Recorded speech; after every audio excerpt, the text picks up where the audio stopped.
ঈসা আলাইহিস সালাম দাজ্জালকে মারার পরে আরেকটা প্রজাতি বের হবে, এর নাম ইয়াজুজ আর মাজুজ। নাম শুনেছেন? এই যে এই সূরার মধ্যেই আছে, এই সূরা কাহফের কথা বললাম না, সূরা কাহফের পিছনের দিকে আছে ইন্না ইয়াজুজ ওয়া মাজুজ মুফসিদুনা ফিল আরদ। যুলকারনাইন বাদশার কথা পড়বেন, তিনি এই যে দেয়াল নির্মাণ করে দিয়েছিলেন লোহা এবং তামা দিয়ে, মনে আছে, পড়েছেন? আচ্ছা, এই ইয়াজুজ আর মাজুজ যখন বের হবে পৃথিবীর পানি খেয়ে শেষ করে ফেলে দিবে একেবারে। এর এত বেশি হিংস্র হবে যে এদের সাথে লড়াই করার মতো ক্ষমতা কোনো মানুষেরই থাকবে না। এমনকি ঈসা আলাইহিস সালামেরও নয়। ঈসা আলাইহিস সালাম তুর পাহাড়ে চলে যাবেন মুসলিমদেরকে নিয়ে, তুর পাহাড়ের ভিতরে মুসলিমরা সেখানে লুকিয়ে থাকবে, পৃথিবীর মেসাকার অবস্থা হয়ে যাবে, পৃথিবীর পানি খেয়ে শেষ করে ফেলে দিবে হিংস্র প্রজাতি।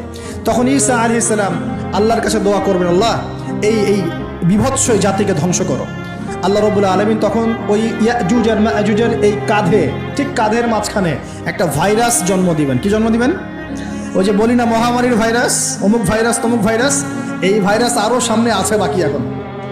ওই ভাইরাসে, ওই পোকায়, ওই ব্যাকটেরিয়া বা যেটাই হোক আল্লাহ পাক যাই দিবেন, এতে করে ইয়াজুজ আর মাজুজের পুরো প্রজাতি ধপধপ ধপধপ করে মারা যাবে। মানে এটা ছোঁয়াচে রোগ হবে। কি রোগ হবে? ছোঁয়াচে। ঠিক যেমন আমরা একটু করোনা দেখলাম না, একজন থেকে আরেকজন, একজন থেকে আরেকজন, এরকম জিনিস চলবে আরো বিশ্বে। আর এখনকার নতুন রিসার্চ হচ্ছে ওই সাইবেরিয়া অঞ্চলের যে বরফগুলো আছে না, ওর নিচে এই 1 লাখ বছর, 1.5 লাখ বছর, 2 লাখ বছর আগের ভাইরাসগুলো নতুন করে জায়গা শুরু করেছে এখন। হ্যাঁ, এগুলো বিজ্ঞানীরা বলছেন যে এগুলো আবার কোন দিন জানি পৃথিবীতে আত্মপ্রকাশ করা শুরু হয়। সব কিছুই ঘটবে। বিশ্বটার খুব রহস্য আছে, বিশ্বটার অনেক রহস্য আছে। আল্লাহ পাক এগুলো খেলার ছলে সৃষ্টি করেন নাই, পরীক্ষা। লিয়াবলুয়াকুম আইয়ুকুম আহসানু আমালা, আল্লাহ পাক বলেছেন। এরপরে ইয়াজুজ আর মাজুজের সব প্রজাতি মারা যাবে। নবীজি বলছেন জমিনে কোনো জায়গায় ফাঁকা থাকবে না, সমস্ত জায়গাতেই ওদের দেহ পড়ে থাকবে। আল্লাহু আকবার। এরপর ঈসা আলাইহিস সালাম আল্লাহকে বলবেন, আল্লাহ জমিনটাকে পবিত্র করে দাও। আল্লাহ পাক কি করবেন জানেন?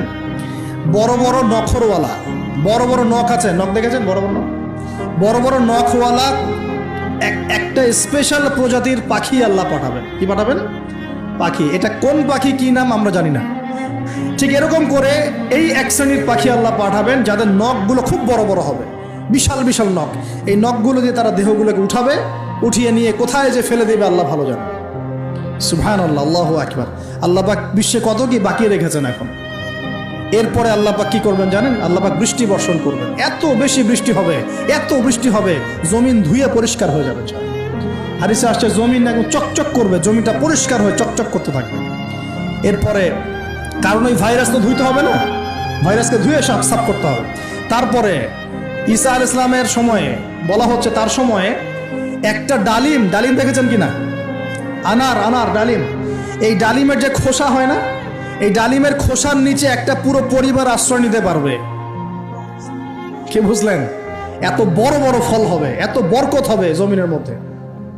কখন বরকত হয়? যখন একটা জনপদের অধিবাসীরা আল্লাহর সামনে আত্মসমর্পণ করে, তখন আল্লাহ বরকত দেন।